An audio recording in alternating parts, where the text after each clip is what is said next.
Bom dia, boa tarde, boa noite. Esta é mais uma edição de Pedro e Cora, aquele seu programa sobre... Vocês já tiveram pesadelos com tecnologia?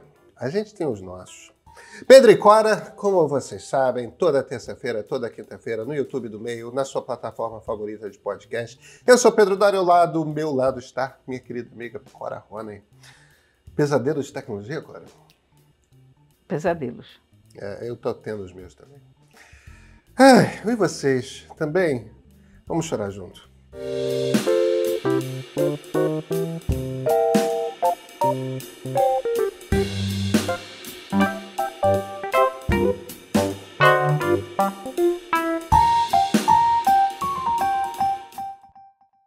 Agora, eu quero compartilhar duas experiências que eu tive recentemente. Que estou tendo, na verdade. Uma, não sei se você viu o anúncio que foi feito essa semana, Adobe Premiere, ou como preferem aqui no Brasil, Adobe Premiere. Premiere.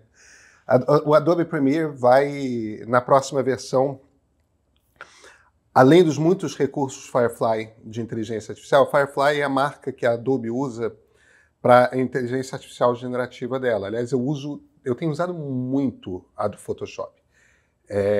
Para mudar coisinhas de fotografias, tal, é sensacional. A Adobe é uma dessas empresas tradicionais que eu acho que adotaram inteligência artificial generativa brilhantemente. E eles vão agora, na próxima versão do Premiere, que é o software de edição de vídeo deles, eles vão incluir, além de recursos do próprio Firefly, ou seja, de inteligência artificial generativa da própria Adobe, vão usar também Runway e Sora, da OpenAI, sobre o qual a gente falou, que fez aqueles vídeos espetaculares. Eu fiquei olhando esse troço assim, do tipo, cara, o Premiere vai se tornar o software de edição imbatível, né? E aí qual é o meu drama, Cora? Eu já aprendi a usar muito software na vida, mas eu nunca tinha aprendido a usar software de edição de vídeo. Só que na pandemia, um pouco antes da pandemia, a gente começou a fazer vídeo no Meio, e o Meio no início era eu, Vitor e mais dois, né? Então a gente meio que tinha que fazer tudo. Quando eu comecei a fazer vídeo, eu tive que aprender a editar, e para aprender a editar, eu escolhi usar o Final Cut Pro, que é o software da Apple, que é um excelente software de edição de vídeo. Por que eu escolhi o Final Cut? Eu escolhi o Final Cut porque eu já tinha brincado com o iMovie, que é o software de brincadeirinha. Eu, por acaso, usei o iMovie. Que é muito simples de usar, tudo mais e tal. Mas o barato do Final Cut é que se você já usa iMovie, passar para o Final Cut, imagina, um software que você faz filmes de Hollywood, né? Brokeback Mountain, filme que ganhou Oscar, foi editado com Final Cut. Mas, se você já sabe o iMovie, você já tem 2, 3 passos dados e tal.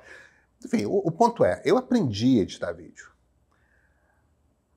Mas foram uns 2 anos de investimento, no fim das contas. E ao longo desse processo, isso foi um pouco antes da pandemia, ficou mais intenso durante a pandemia. Ao longo desse processo, eu comecei a perceber que eu precisava de alguns adendos. Aí comecei a pegar recurso disso, um plugin aqui, outro plugin ali. Fui gastando dinheiro. E você já entendeu qual ponto em que eu vou chegar, que é QD inteligência artificial generativa no Final Cut. A Apple não fala disso. Não fala. Não tem cheiro, não tem sinal, não tem nada. E eu estou descobrindo que eu vou ter que pegar tudo que eu aprendi a investir num software complexo, jogar fora, olhar para o Premiere, e vamos começar tudo do zero? Rapaz, não te invejo. Eu não tenho mais idade para ficar aprendendo software complicado do zero. Não. Você sabe que eu nunca aprendi a editar vídeo por causa disso, porque são complexos. Eu nunca tive necessidade, realmente. E quando eu comecei a mexer com ele, usei o iMovie, porque eu tenho um notebook da Apple sempre também. Mas mesmo com a eu achei que era uma coisa muito difícil. E eu não via... É engraçado, eu sempre tive bastante paciência para aprender a mexer com software. Mas chegou um momento na minha vida que eu pensei, mas para quê? É melhor eu fazer melhor as ferramentas que eu conheço do que mexer com uma coisa a mais. E eu nunca fui uma pessoa de vídeo, né? Eu sou uma pessoa da imagem parada, não da imagem em movimento. Então, eu nunca tive estímulo. E as vezes que eu peguei, eu achei muito difícil. Mas muito, muito. Não, é difícil. É uma barreira... É muito fácil fazer coisas simples. Quer dizer, você pega o teu telefone e faz, mas quando você quer fazer uma coisa acima disso, já é impossível. É um salto geométrico de conhecimento. É isso mesmo. E eu posso desistir de editar vídeo, porque vai começar a ficar sem graça uma hora. A gente tem equipe, pessoas que já editam, todo mundo sabe, né, Bruna? Todo mundo já sabe usar Premiere e tal. Então, talvez chegue um momento que eu simplesmente desista e, tipo, eu não edito mais vídeo, isso não pertence mais a mim. O problema é que eu tomei gosto pela coisa. Sabe o que vai acontecer? Você não vai precisar editar. Daqui a alguns anos você vai dizer... Assim, eu paro de editar durante 10 anos. Não, não acho que seja 10 anos, não. Eu acho que muito em breve, sei lá, 3, 4 anos, a gente vai dizer... Não vai nem digitar o comando, você vai dizer... Pegue esse vídeo, aumente, corte aqui nessa altura, põe esse vídeo com 1 minuto. Não, eu acho que é isso mesmo. Eu acho que mesmo as ferramentas profissionais elas vão se encaminhar muito por aí. Eu acho sim, mas eu acho que vai demorar um tempo. E isso quer dizer passar alguns anos sem editar vídeo. Ou então editando vídeo fingindo que está todo mundo com um brinquedo muito mais legal do que o meu, entendeu? E eu continuando ali Não, você tem que aprender. Eu tenho que aprender. Mas cadê o tempo? Pois é. Cadê o tempo? Agora, outra coisa curiosa que eu vivi uma coisa que eu sempre fiz desde que eu uso o computador é diagramar. Isso sim. Isso. Eu usava muitíssimo bem o Aldus PageMaker. Era o software que eu mais dominei. Eu passei a década de 90 diagramando no iniciozinho o jornal da escola, depois o jornal da faculdade, mas depois em jornal de verdade, ainda nos anos 90, diagramando página e tudo mais. Eu era o jornalista que sabia usar o software de diagramação. Aí, nos anos 2000, eu migrei para o Adobe InDesign. E usei durante muito tempo o InDesign, até que eu parei de diagramar. Eu parei de diagramar porque eu virei, num determinado momento, editor-chefe no Estadão, e editor-chefe não senta com diagramador, né? Não tem que mexer em página, não tem que... E depois fui para o Globo, mas ainda no Aquário. Eu já não mexia mais com esses negócios. E eu já não fazia mais produto impresso, mesmo para mim. Eu não fazia flyer, não fazia... Por um motivo qualquer, eu tive que... Eu me vi numa situação em que, para fazer uma brincadeira ali, eu quis diagramar um flyer na semana passada. Diagramar uma coisa que é mais fotos do que texto na semana passada. Maravilha. Eu tenho... A Adobe trabalha com assinatura, né? E como eu uso muito o Lightroom e o Photoshop, faz parte da assinatura dá direito ao Premiere, faz parte da assinatura dá direito ao InDesign. Eu baixei a Adobe InDesign, abri achando que só porque eu não mexo naquele troço há 15 anos... Você ia saber. Eu olhei para aquele troço, eu fiquei meia hora para descobrir como é que cria uma página nova.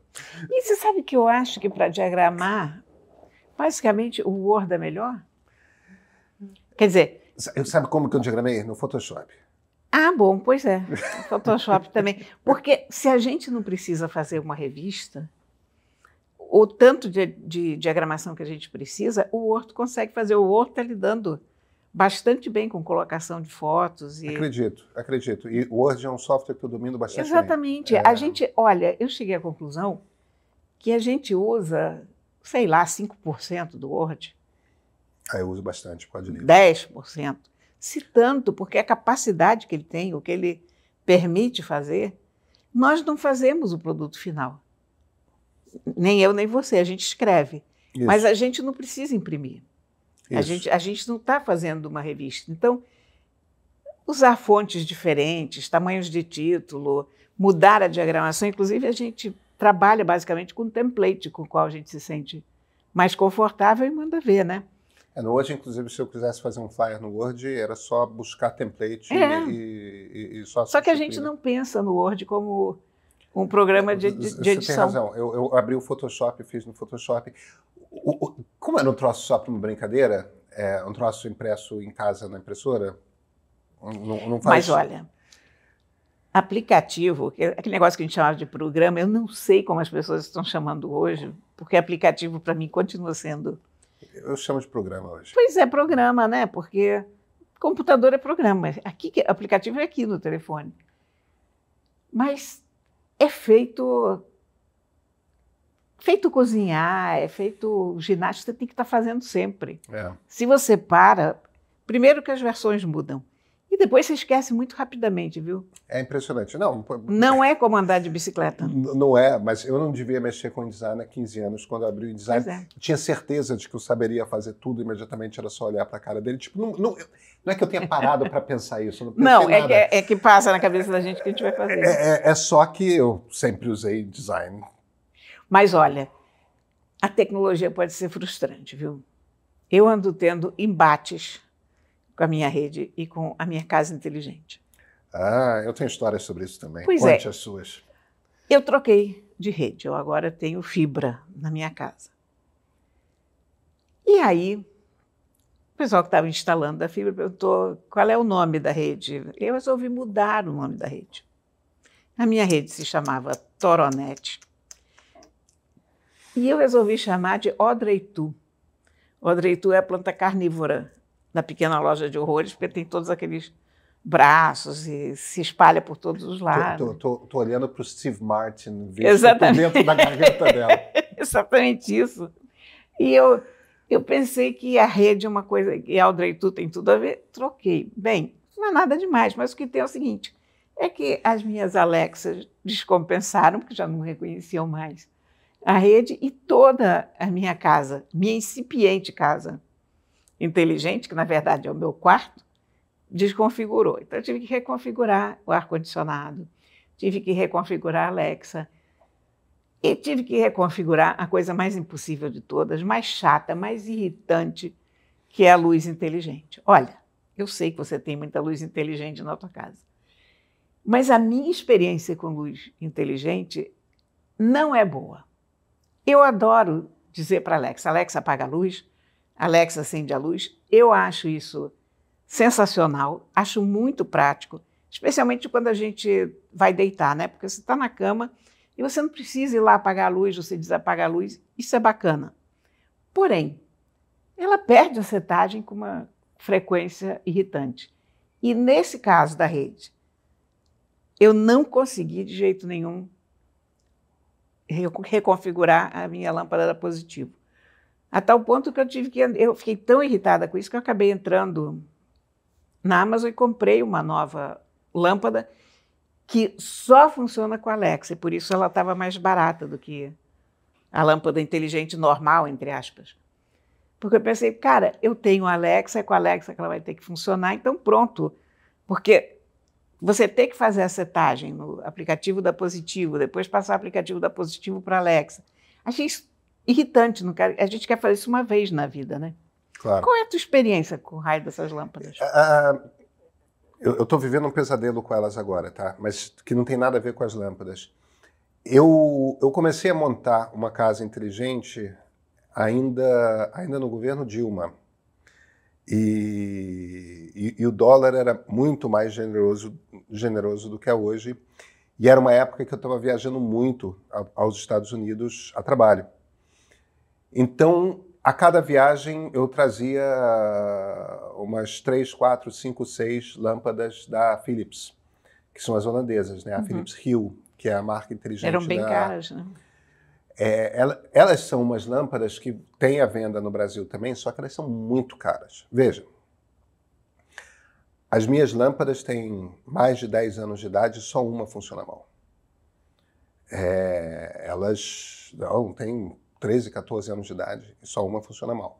Quer dizer, é um troço que era muito mais barato na época por conta do dólar hoje. Elas são lâmpadas que você entra no Mercado Livre e você compra, elas são caras, muito mais caras do que todas as outras lâmpadas inteligentes. Mas, Cora, você configura uma vez. Eu tenho lâmpadas chinesas. Porque as positivos são chinesas também. Essa minha foi relativamente barata, foi 49, sei lá, uma coisa assim. Não, as da Philips são muito mais caras. Agora, muito mais. É tipo 200, 300 reais. Cada lâmpada. É muito caro. Hoje no Brasil, eu não compraria hoje no Brasil essas lâmpadas, mas na época a estrutura de preço era muito diferente. O ponto é, eu não sei o que é que tem na tecnologia, mas o fato é que essas lâmpadas chinesas de todas as marcas, eu tenho LG, eu tenho Xiaomi, eu tenho Positivo, que eu sei que a marca é brasileira, mas tudo é genérico tudo chinês, né? Uhum. Perde, esquece. Eu não sei o que acontece. Eu não sei. Eu não sei o que acontece. Eu sei que as da Philips, que são a maioria das lâmpadas da minha casa, elas simplesmente funcionam. Elas simplesmente funcionam. É muito irritante, cara, porque eu digo, Alexa, acende a luz. Luz não está respondendo. Ah, que raiva que me dá. Agora eu espero que essa que eu comprei, que só responde a Alexa, eu consiga botar ela para funcionar com um pouco mais, se precisar reconfigurar, seja um pouco mais rápido. Mas isso é muito enervante no longo prazo, porque quando você instala, você está cheio de entusiasmo com aquela instalação. Oba, vamos conectar a casa inteligente. Aí, aliás, essa coisa da configuração, a da Positivo e essa que eu comprei da Alexa, que também é Positivo, você tem que ligar e desligar 7 vezes. Mas por que tudo isso? Faz 3 vezes, né? Um botão, sei lá, bom, 7 vezes. Então tá bem, você está instalando pela primeira vez, vamos lá, liga e desliga 7 vezes. Olha, a terceira vez que você faz isso, você quer jogar a lâmpada pela janela. Desistir de casa inteligente. Bem, pois é. Eu não desisti, não. Não, eu estou entendendo. Agora, é que não é uma lâmpada. Eu acho que a experiência começa a ficar interessante. A minha sala, por exemplo, que é uma sala comprida, uma sala grande, e todas as lâmpadas são inteligentes, tipo lâmpadas de abajur, lâmpadas do teto, lâmpadas em cima da mesa de jantar, lâmpada do hallzinho de entrada, lâmpada que tem na estante. Você tem lâmpadas espalhadas por toda a parte, e mais de metade delas são lâmpadas com cor. Então, tem uma coisa de você criar ambientes, toda sala numa penumbra, Sim. mas a mesa de jantar para um jantar, a mesa de jantar bem iluminada, ou então uma coisa só com uma luzinha roxa para apontar o caminho da cozinha para a gente ver filme, ou então tem toda iluminada, a meia luz, como que fica em tal circunstância. E quando você começa a ter essa coisa de criar vários tipos de ambiente usando iluminação, legal. E você começa a dizer fulana, para aquela fulana lá, né?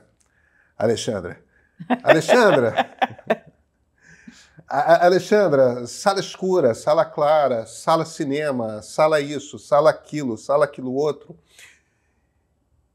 E ela vai simplesmente, muda, reconfigura por completo a sua casa. É uma experiência que... É uma experiência Mas mesmo essa coisinha A simples... sua casa é outra casa. É. Não, claro, mesmo uma coisinha simples já te dá uma noção de como que é brincar. Agora, graças à Dona Vivo, hoje completam 7 dias, perdão. Olha o exagero da frustração. 7 dias sem internet em casa. Ui. Estou 7 dias sem internet em casa. É fibra que você tem? Eu tenho fibra. Eu tenho Vivo Fibra. E tá um pesadelo, porque já foram 2 técnicos da Vivo lá em casa, e o que acontece é o seguinte. A internet chega no meu escritório, o modem da Vivo, e no meu escritório ele se conecta a um roteador de uma rede mesh, que é uma rede que produz uma rede na casa inteira, porque tem vários outros roteadores dessa rede, e por cabo no meu computador para eu ter total velocidade no computador. A internet chega no roteador da Vivo. O problema é que não sai. 0 sinal para o computador e para o roteador da rede mesh fica a linha desconecta, a linha desconecta, a linha desconecta, a linha desconecta. Os caras já trocaram o modem. Um dos técnicos que foi lá chegou a se virar para mim e falou: não, o senhor me desculpe, mas o meu trabalho é fazer com que a internet chegue aqui na sua casa. E ela está chegando. Se o senhor usar o Wi-Fi da Vivo, que só pega no meu escritório, funciona. Aí outro dia eu estava reclamando com alguém e alguém se virou da Vivo e... Não, mas se o problema é fazer com que a rede chegue a outros lugares, nós vendemos repetidores. Eu não quero os repetidores seus. Eu já tenho 6 roteadores de rede mesh que conectam a minha casa inteira e que funcionavam até semana passada. Mas o que aconteceu? Eu não sei. Eu dei um ultimato para eles. Olha, quarta-feira eu vou trocar de operadora. Vai ser, é um saco, porque é trocar todos os telefones celulares de filhos, tudo mais, é trocar a TV a cabo, é sair trocando tudo. Você sabe que nesse momento eu estou com a seguinte condição lá em casa. Eu botei a fibra da Vivo, mas eu não desconectei a Claro, ainda não. Eu até pouco tempo ainda tinha net. O problema da net é que a net não tem net Claro, né? O problema é que não tem fibra ótica. Não. Então a conexão é muito pior. A conexão é pior, mas é uma conexão. E eu andei tão traumatizada, sabe, nos últimos tempos, porque caía tanto. E eu tenho escutado tanta história de horror dessa, que eu resolvi ficar com as 2, porque você contratando... Na Vivo, eu tenho celular, então é um acréscimo relativamente pequeno na minha conta. E na Claro eu contrato o plano mínimo, mas para ter. Porque eu vivo no computador, você também. Mas a gente não tem para onde correr se fica sem internet hoje, né? E quando você tem uma circunstância como a minha, em que de fato é uma casa inteligente, a casa para de funcionar. Ah, pois é. O meu aspirador de pó para de funcionar, porque ele depende do Wi-Fi. As lâmpadas, é claro que elas continuam podendo ligar pelo interruptor, mas a experiência da casa se transforma imensamente. Eu só tenho lâmpada branca agora. Luz de serviço. É tudo luz branca na casa inteira, porque eu não posso ir no Wi-Fi e mexer na cor das luzes. Ah, isso é horrível. Então eu estou com uma casa de hospitalar. O diabo é justamente isso. Eu nunca tinha experimentado desde... Cara, eu não sei quando eu fiquei tanto tempo sem internet desse jeito. Quer dizer, eu tenho internet 7 no dias computador. é demais. E os caras não conseguem... E os técnicos que vão... O diabo é isso, né? Aquela meia dúzia de problemas padrão, os técnicos sabem resolver. Eles vão lá, eles chegam com aquele equipamento, chegam com um bando de trequinho, tal, mede isso, mede aquilo, tal. Não, tá chegando aqui potência, tá isso, liga isso e tal, e as coisas simplesmente funcionam. Quando acontece um problema misterioso, que é a internet chega no modem, mas ela não sai por cabo Ethernet para roteador ou para... Aí eles não sabem o que dizer. E quando o cara se virou para mim e falou, não, mas o meu trabalho é trazer a internet até aqui. A partir daí são os equipamentos do senhor.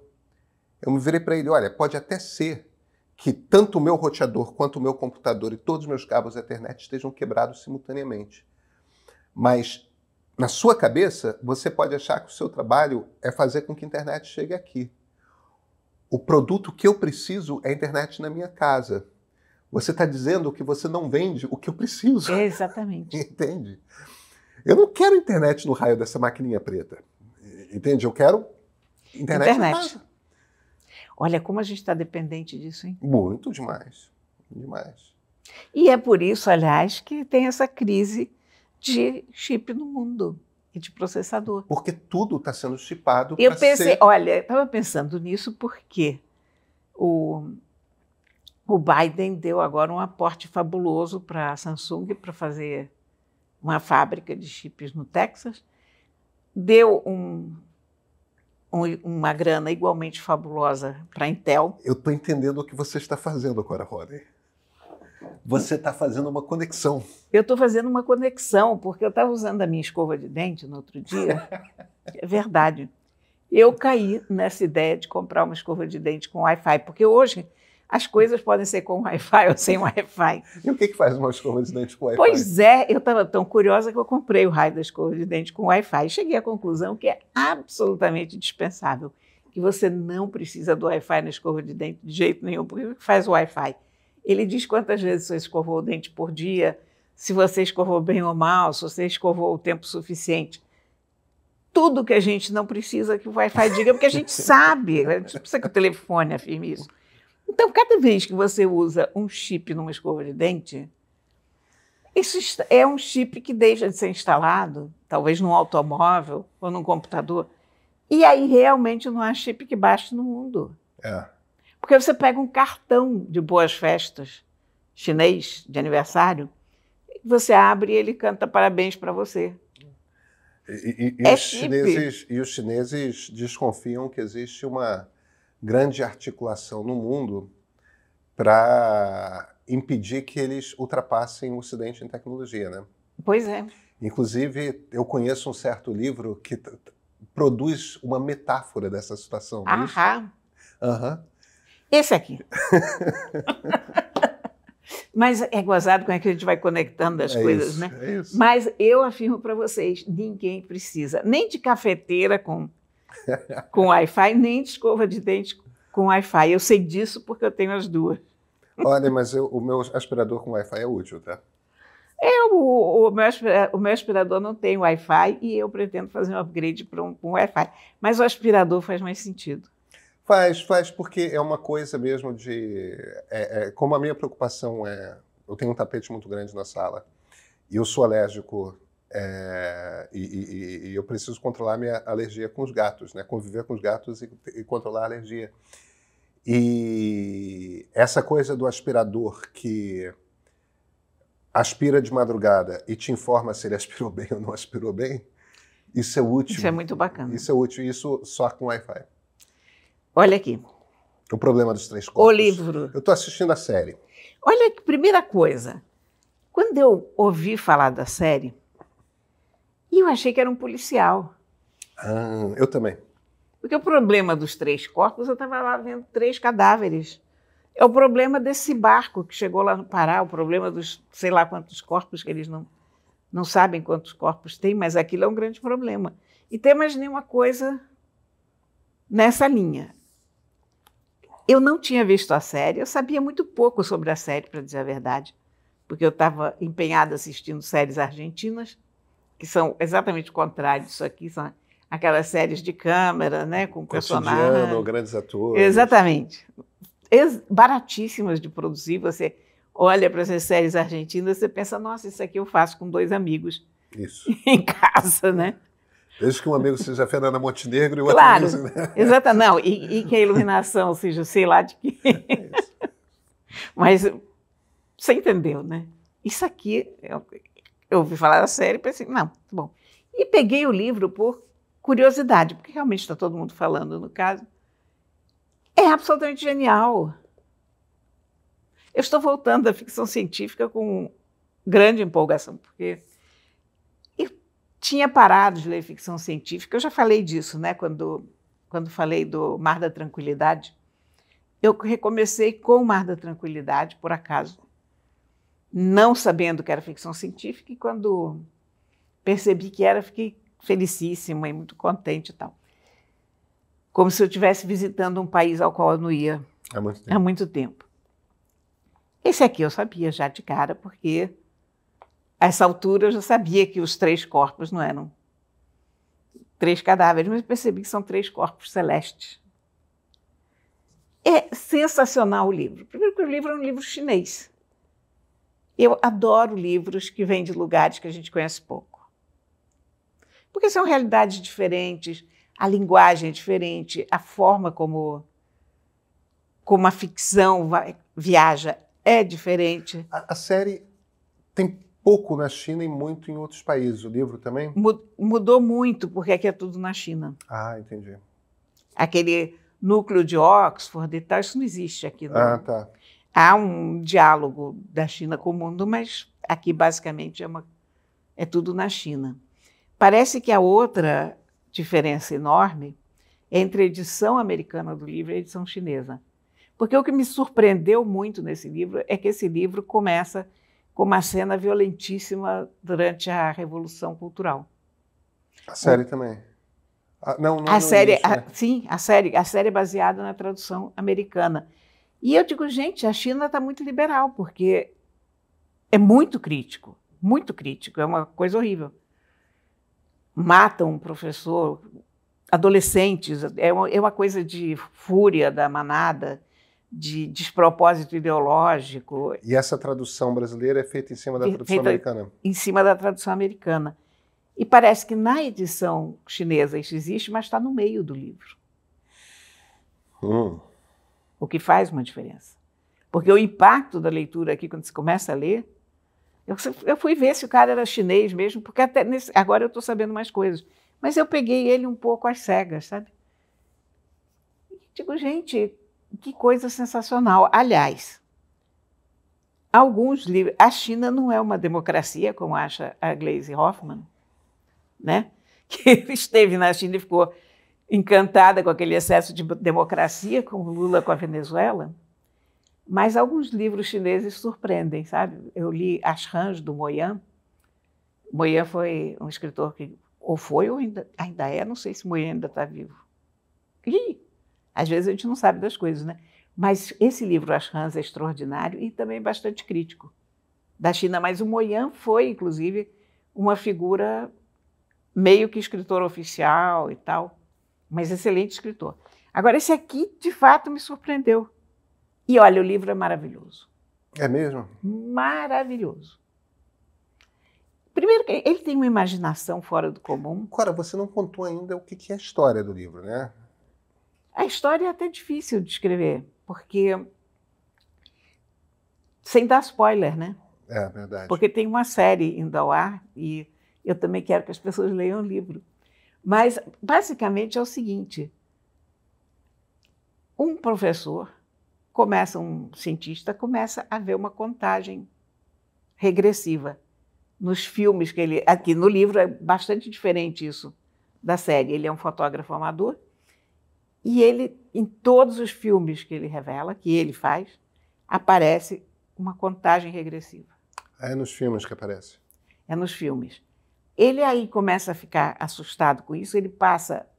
E é um homem, não é uma mulher na série, é uma mulher. Ele empresta a câmera para a mulher, pede para ela fazer filmes, para fazer fotos, pede para o filho fazer fotos, e, curiosamente, as fotos que a mulher faz, as fotos que o filho faz, não tem essa contagem regressiva. E ele começa a ficar apavorado com isso. É uma coisa muito curiosa, porque como é que ele faz para sair do terreno do real? Aqui a gente está no real, bem entre aspas, mas é o tempo presente. o momento presente, o cara está lá revelando seus filmes porque ele gosta de fotografar com preto e branco. E está vendo aquela linha. A linha é uma coisa surreal, é fantasiosa, mas está aqui no cotidiano. De repente, ele precisa dar saltos no tempo, saltos no espaço, e aí ele entra num videogame. É um videogame muito avançado, que faz você ter uma sensação de realidade absurda. No livro é uma jaqueta especial que você veste com headset. Na série é só um headset. Aliás, muito bonito, muito bem imaginado aquilo. Mas a ideia de você passar por um videogame é sensacional, né? Porque aí ele tem que resolver esse problema dos 3 corpos. Dos 3 corpos, que não são os corpos que você São corpos celestes, e o destino do universo, pelo menos de alguns planetas do universo, depende disso. É muito bom. Muito bom. E é uma metáfora, né, para uma coisa que é uma paranoia que de fato existe na China, de que o mundo está sempre lançando obstáculos para que a China não se desenvolva tecnologicamente e não ultrapasse o mundo ocidental. E sem dar um spoiler de como que isso aparece no livro, é como se tivesse a mesma coisa acontecendo, né? Esse atraso tecnológico enfim. Mas, olha, as pessoas acham que ficção científica é uma coisa de nicho, é uma coisa para rapazes, para jovens adolescentes, principalmente homens, né? Isso. Nerds. Não, esse é um livro sobre política. Esquece, porque aqui a ficção científica é casual. Aliás, nos bons livros de ficção científica, a ficção científica não é o mais importante. A boa ficção científica é sempre uma desculpa para abordar problemas universais, amplos, interessantes, e ele é absurdamente bem escrito. Eu não conheço nada de física, conheço menos de química, mas parece que ele fez muito bem o dever de casa, que mesmo para mim a física toda é altamente compreensível. Eu não sou parâmetro, mas as pessoas que conhecem física, que leram, dizem que ele fez muito bem o dever de casa, que é tudo altamente aceitável. Ah, que interessante, eu não sabia disso, não. Que tá muito. Ele tem pedaços cascudos de física, que ele fica descrevendo por que é isso, por que é aquilo, mas muito bem feito, muito compreensível e uma leitura empolgante, a tal ponto que quando eu peguei, eu não dormi. Ah, que legal. Eu não consegui terminar ele, mas eu não consegui dormir, eu fiquei lendo. É um page turner. É um page turner. Olha aqui, mas vamos elogiar a tradução do Leonardo Alves, porque está ótima. Ah, que bom. Está ótima. É um lançamento da Suma. Suma. Editora nova? Não, a Suma é um selo que faz ficção científica, é um selo da Companhia das Letras. Ah, tá ótimo. Mas é um selo que se especializa nisso. E tem a série na Netflix também. Tem a série da Netflix que está bombando. Mas que você diz é bastante diferente do livro. É muito boa. Se você ler o livro, ela decepciona um pouco. Mas, por outro lado, ela tem as suas vantagens. Eu recomendo os dois. Então é isso. Clara, a gente se fala na quinta-feira? Sim. Então até quinta-feira. Vem cá, você quer um canal meio ainda melhor, abordando temas e programas que interessam a você? Então responde a nossa pesquisa anual. Ela é rápida, anônima e muito importante para podermos conhecer nossa audiência. Ajude a gente a fazer o meio que você quer ver.